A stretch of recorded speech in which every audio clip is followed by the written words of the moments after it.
the life. I believe you are the way, the truth, the life. I believe through every battle, every heartbreak, every circumstance. I believe that you are my fortress, you are my portion, you are my hiding place.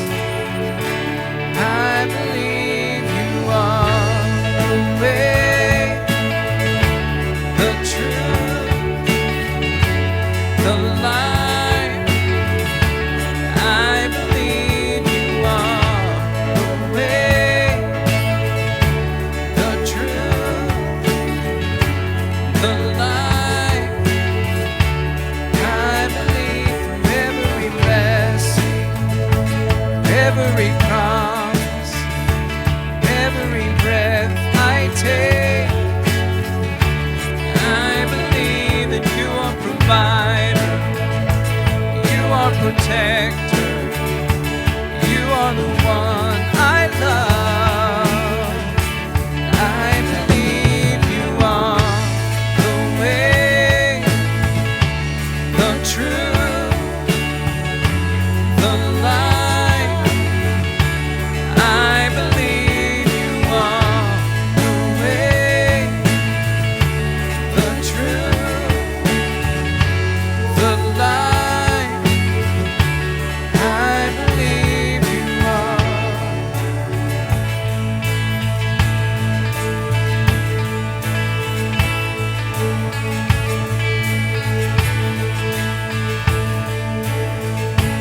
It's a new horizon, and I'm set on you. You meet me here today, mercies that are new. All my fears and doubts, they can all come true, because they can't stay long when I'm here with you. It's a new horizon, and I'm set on you. You meet me here today, mercies that are new. All my fears and doubts, they can all come true, because they can't stay long. I believe you are the way, the truth.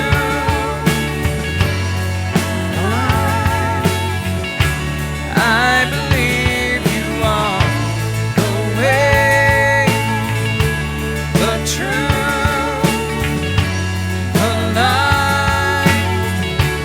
I believe you are the way, the truth, the life. I believe you are the way, the truth, the life. I believe you are.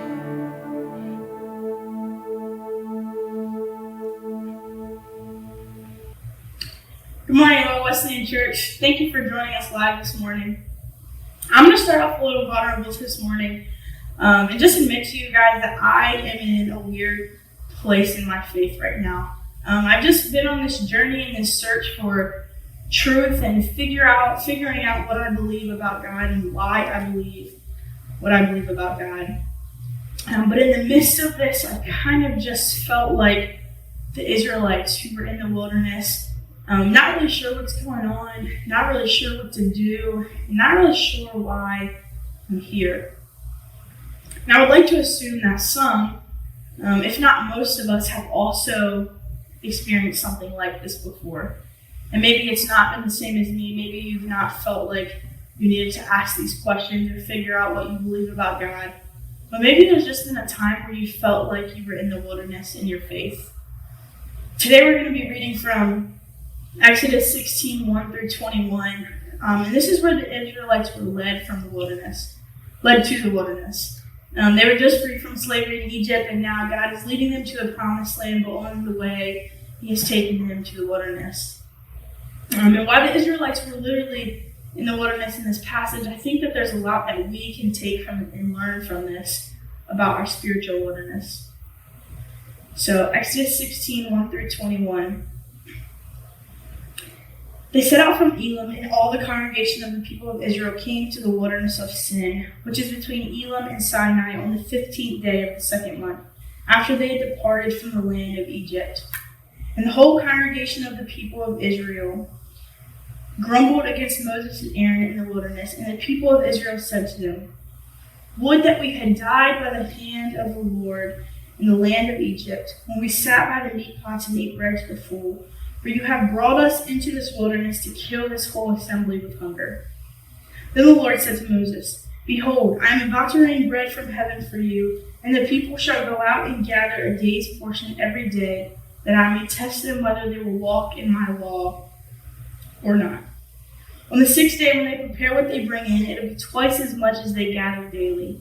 So Moses and Aaron said to all the people of Israel, "At evening you shall know that it was the Lord who brought you out of the land of Egypt, and in the morning you shall see the glory of the Lord, because he has heard your grumbling against the Lord. For what are we that you grumble against us?" And Moses said, "When the Lord gives you in the evening meat to eat, and in the morning bread to the full, because the Lord has heard your grumbling, that you grumble against him. What are we? Your grumbling is not against us, but against the Lord." Then Moses said to Aaron, "Say to the whole congregation of the people of Israel, 'Come near before the Lord, for he has heard your grumbling.'" And as soon as Aaron spoke to the whole congregation of the people of Israel, they looked toward the wilderness, and behold, the glory of the Lord appeared in the cloud. And the Lord said to Moses, "I have heard the grumbling of the people of Israel. Say to them, 'At twilight you shall eat meat, and in the morning you shall be filled with bread. Then you shall know that I am the Lord your God.'" And the evening quail came up and covered the camp, and in the morning dew lay around the camp. And when the dew had gone up, there was on the face of the wilderness a fine flake-like thing, fine as frost on the ground. When the people of Israel saw it, they said to one another, "What is this?" For they did not know what it was. And Moses said to them, "It is the bread that the Lord has given you to eat. This is what the Lord has commanded. Gather of it, each one of you, as much as he can eat. You shall each take an omer according to the number of persons that each of you has in his tent." And the people of Israel did so. They gathered, some more, some less. But when they measured it with an omer, whoever gathered much had nothing left over, and whoever gathered little had no lack. Each of them gathered as much as he could eat. And Moses said to them, "Let no one leave any of it over till the morning." But they did not listen to Moses. Some left part of it till the morning, and it bred worms and stank, and Moses was angry with them. Morning by morning they gathered it, each as much as he could eat. But when the sun grew hot, it melted.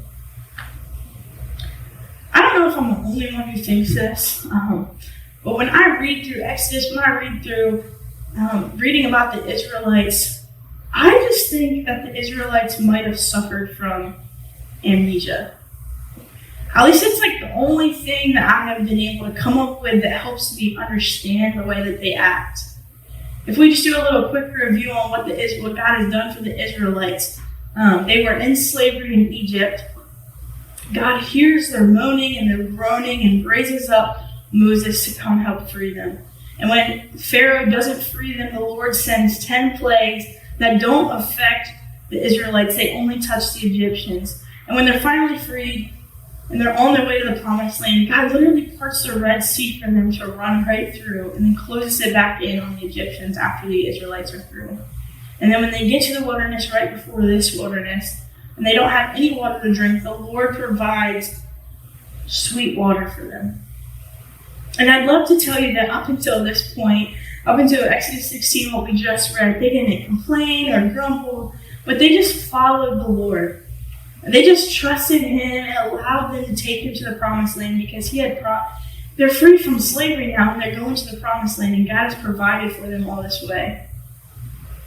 But because of, I'm guessing, their amnesia, that is not the case. In fact, it's quite the opposite of that. They complained and they grumbled and they groaned everywhere they went. And every time they thought that something seemed slightly wrong, or they weren't getting what they want, or they felt like they weren't going to get food, they complained and they questioned why God has led them there and what was going to happen to them. And for me, I think it had to be because they had amnesia. They had to be forgetting what God had literally just done for them all that way to where they're at now, in order for them to act the way that they were acting. It just doesn't make sense to me. Back at college, I have this friend, and when I was just getting to know her, something that I learned about her pretty quickly is that she can be very forgetful at times. Now, I just know that's who she is. It's funny now, but just an example. She'll ask me where I'm from, and I tell her Delaware, and a few days later, 2 or 3 days later, she'll ask me the same question. I've already told her like 3 times that I'm from Delaware, and I'm like, it's not changed. Why can't you remember that? And, but sometimes she'll surprise me and remember like really little insignificant things, like my favorite color. And I was thinking about this, and I was like, on a way smaller scale, she kind of reminds me a little bit of the Israelites. Because like my friend who can't remember sometimes the big things, but can remember little things, the Israelites cannot seem to remember the big things, but can remember insignificant things. Like the Israelites can't seem to remember that God has just freed them from slavery, that He parted the Red Sea for them, that He sent 10 plagues, that He's giving them water, that He's leading them to the Promised Land. But they can remember that when they were in slavery in Egypt, they sat around pots of meat and bread.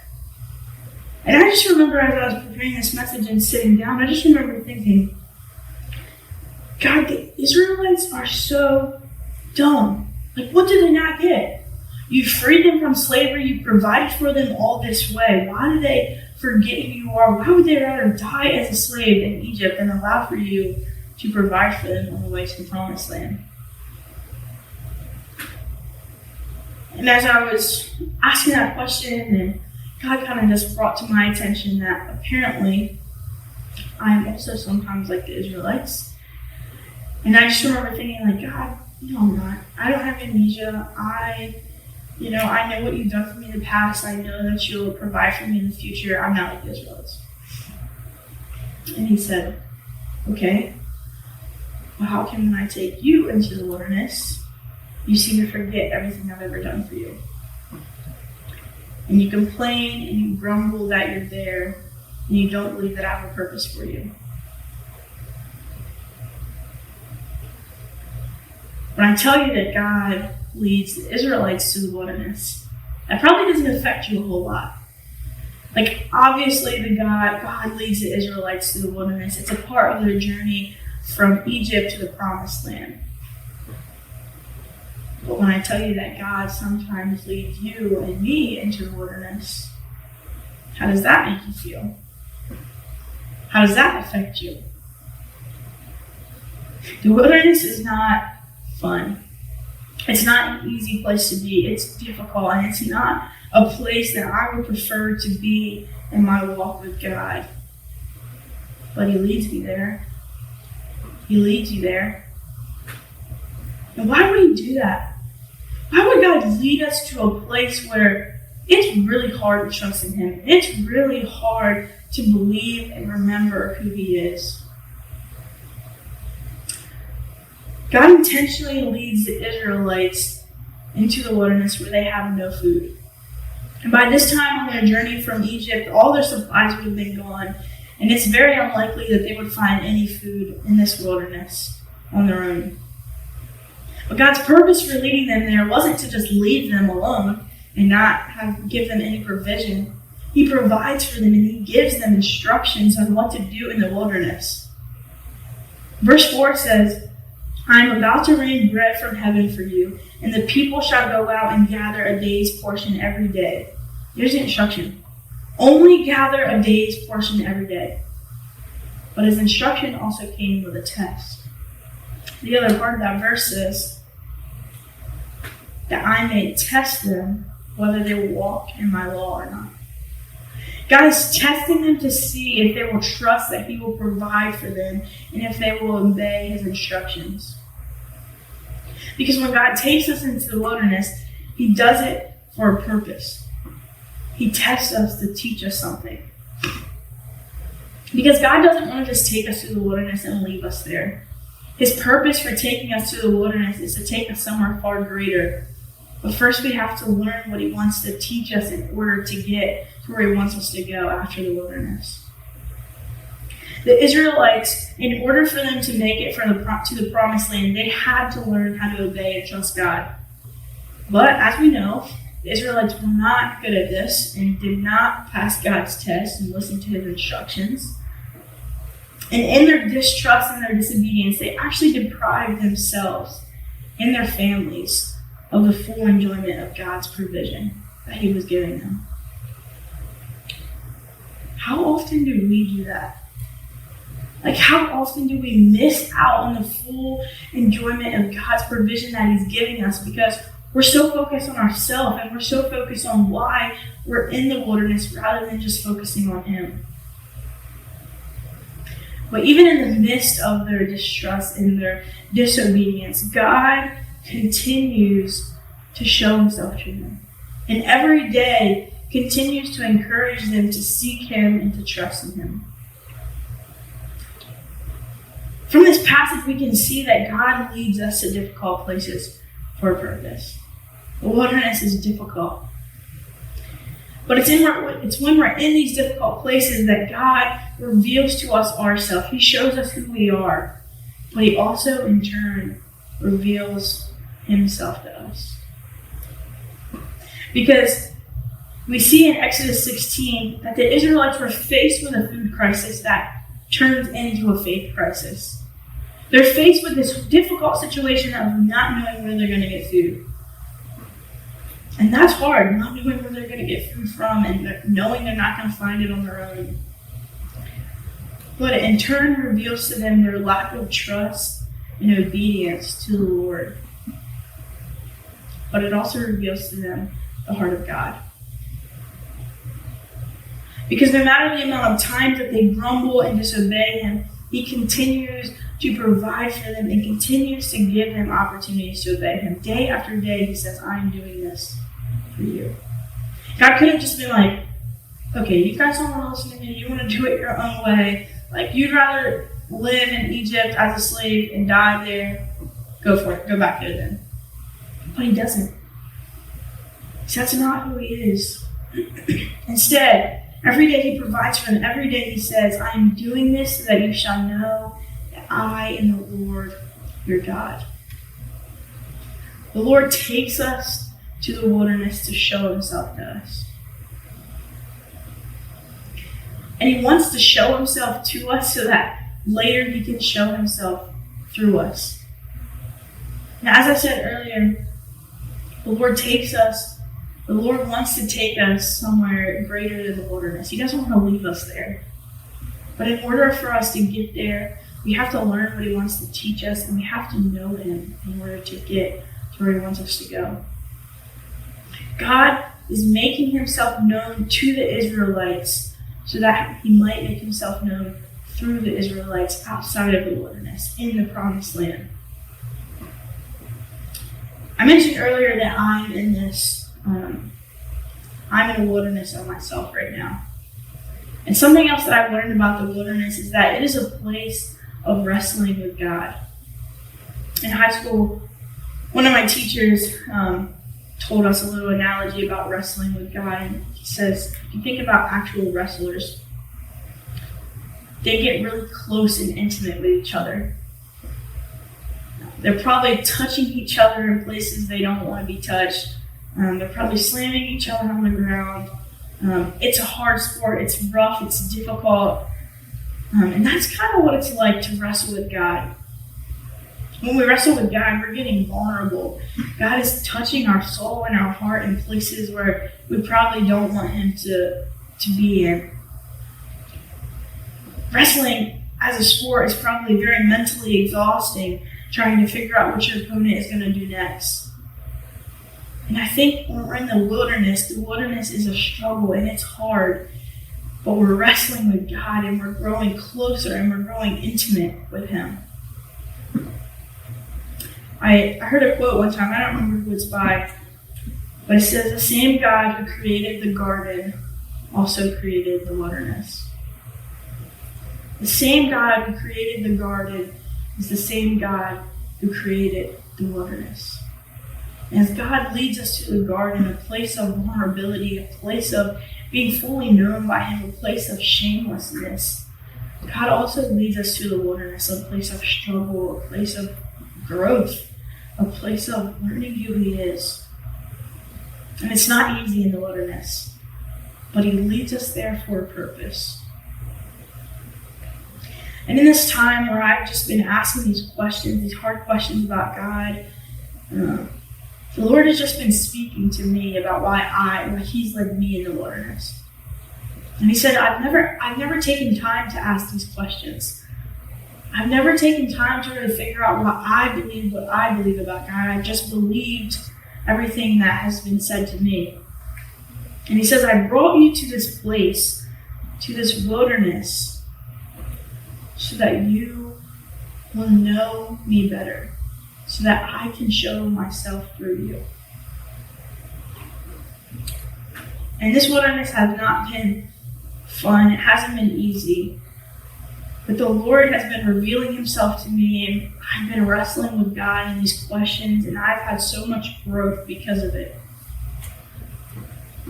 And maybe you're in here today and you're also experiencing your own wilderness. I don't know what your wilderness is. Maybe it's financial. Maybe you're unemployed right now. Maybe you don't have any money and you don't know where you're going to get your money from. Or maybe it's an emotional wilderness where you're just really depressed right now and you're struggling. Maybe it's a spiritual wilderness like me and you're just asking these questions about God. Maybe COVID-19 has been a wilderness for you and having to social distance and everything crazy going on in the world right now. Maybe that's your wilderness. I don't know what it is. Maybe you're in here today and you're not in a wilderness right now. But I believe that the Lord will eventually bring you to a wilderness. Can I just encourage you to embrace the wilderness? A lot of times when we think about the wilderness, we think of it as this bad place of somewhere we don't want to be. Can I flip that and tell you to embrace the wilderness? To go into the wilderness with God without grumbling or complaining when He leads you there. It's not easy and it's hard. You don't necessarily have to be excited about going into the wilderness. But there's so much growth that happens. And so much intimacy that starts with God in the wilderness. Pastor Brandon's going to sing another song. The worship team's going to sing another song. And the verse of this song says, "This is my prayer in the desert, when all that's within me feels dry. This is my prayer and my hunger in me. My God is the God who provides." And the bridge of the song says, "All of my life, in every season, you are still God. I have a reason to sing. I have a reason to worship." Will you still worship God in the wilderness? Will you still choose to believe that He is a God who provides for you, and He is a God who leads you places for a purpose in the wilderness? Let's pray.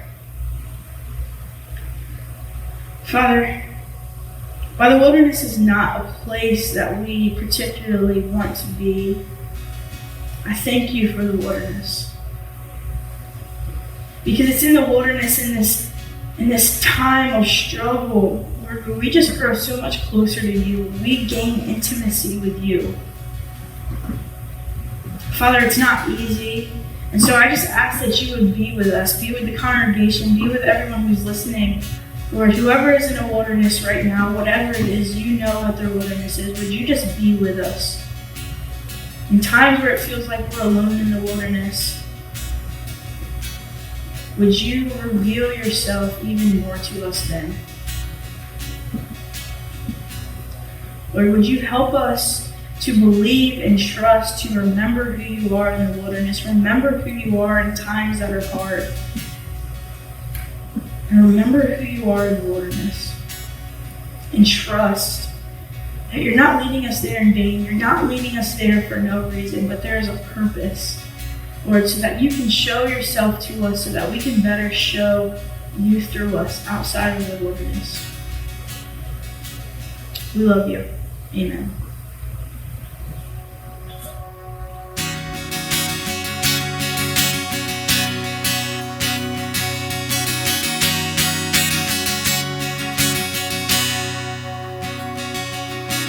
This is my prayer in the desert, when all that's within me feels dry.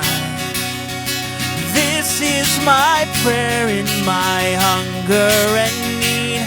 My God is a God who provides.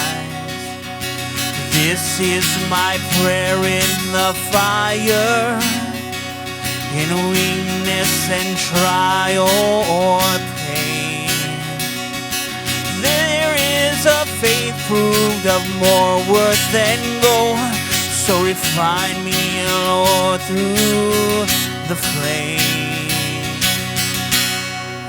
I will bring praise, I will bring praise. No weapon formed against me shall remain. I will rejoice, I will declare, God is my victory and He is here. Do you believe that? Come on!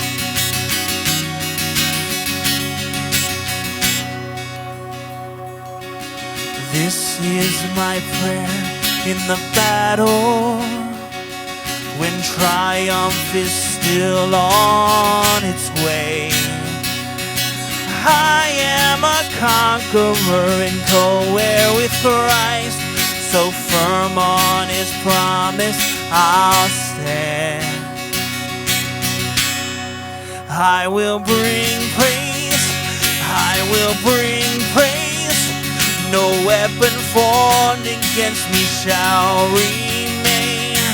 I will rejoice, I will declare, God is my victory and He is here.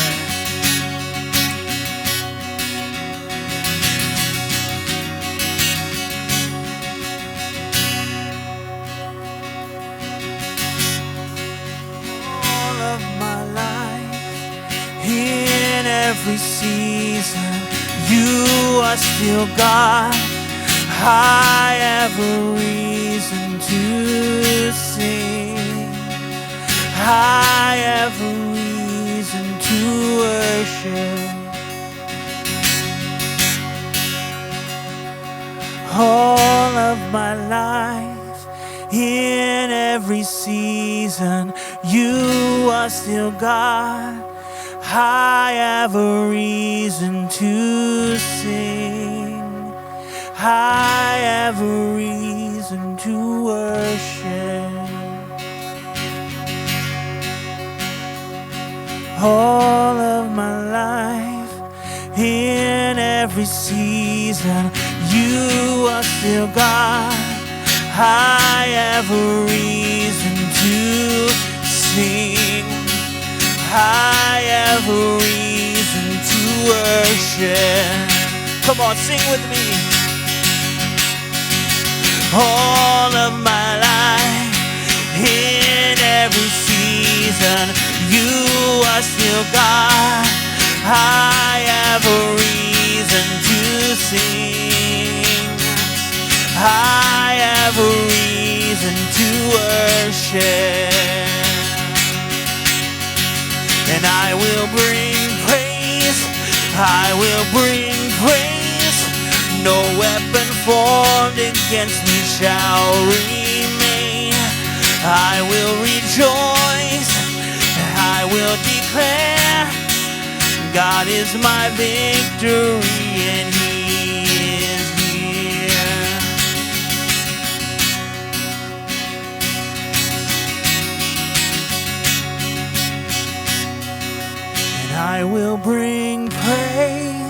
I will bring praise. No weapon formed against me shall remain. I will rejoice. I will declare God is my victory and He is here.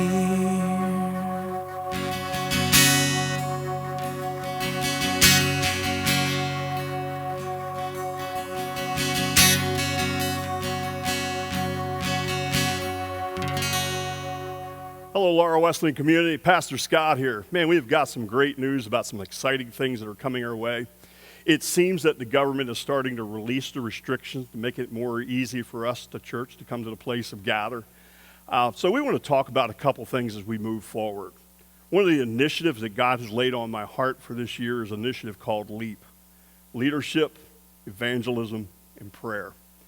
Ever since I've been here as a pastor, we've been always pushing leadership. And man, it's been great to watch people step up and take lead within inside of the church. You know, evangelism's at the heart of this pastor, and we're working on evangelism and discipleship. Those two go hand in hand. But one of the things that we really want to start focusing on, we do a lot of praying around here, but we want to be better at prayer. So we want to talk to you about an event that's coming up, and it's going to be on June the 28th. It's a Sunday evening, the last Sunday of the month. We're going to come together for a night of prayer. We're going to make this live online. It's also going to be a live event. So if you would love to come in for this moment, it's going to be a great evening with some simple worship, some various people praying and having different prayer movements. We just had one of these in the general church, led by the general church, called Together. So LWC is going to come together in prayer. And we want to have other moments like this as the year moves on. But mark your calendars for the last Sunday of the month and come and join us, either online or in person at 6:30. So that's one of the events we want to talk about. We also want to talk about another great day that's going to be happening here because changes are coming. We're excited about the changes that are coming, and we want to launch these changes well on July the 5th. I know it's July 4th weekend. I know a lot of events have been canceled, fireworks, maybe family gatherings and stuff. But on July the 5th, we want to have one big family service here at Laurel Wesleyan Church. And the way that we're going to do this is going to be church on the grounds. We're going to be out back on the grass. And so if you aren't comfortable getting out of your car and getting in a lawn chair or on a blanket, we're going to have a space designated for those that want to stay in their cars. We're still going to broadcast through our radio transmitter. But we want to invite our families to come and bring your blanket, to bring your chairs. And we want to challenge you or encourage you to pack a picnic lunch because after the service, we want to have time where we have some time to get together with one another, have some social time together. And if you don't have a lunch, we'll provide one with you. We're going to have a hot dog bag lunch. We're trying to keep within inside of the government guidelines. But, wherever you find yourself comfortable, we want you to be here that day. And oh, by the way, that day is going to be great. We're going to have something for everyone. The worship side of the service, when we're into the music, we're going to plug some stuff in there for our kids. And then when it comes down for the message for us adults, we're going to have some easy up set up outside where the children are going to go and they're going to gather and they're going to spend some time doing a craft and there's some teaching together with them.